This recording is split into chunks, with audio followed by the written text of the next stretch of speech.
Hello, আসসালামু আলাইকুম রহমতুল্লাহ বারাকাতু। হ্যালো বন্ধুগণ, এর দেখেন হারমোনিয়াম বাজাইতেছে, হারমোনিয়াম। একজন রাফিদা, একজন জান্নাত। এই রাফিদা বেগম, জান্নাত বেগম।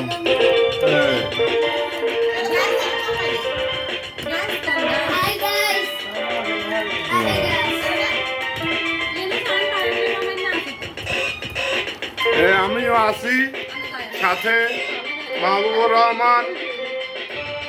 সবাই আমার চ্যানেলটা সাবস্ক্রাইব করে দেবেন, আল মাহবুব টিভি।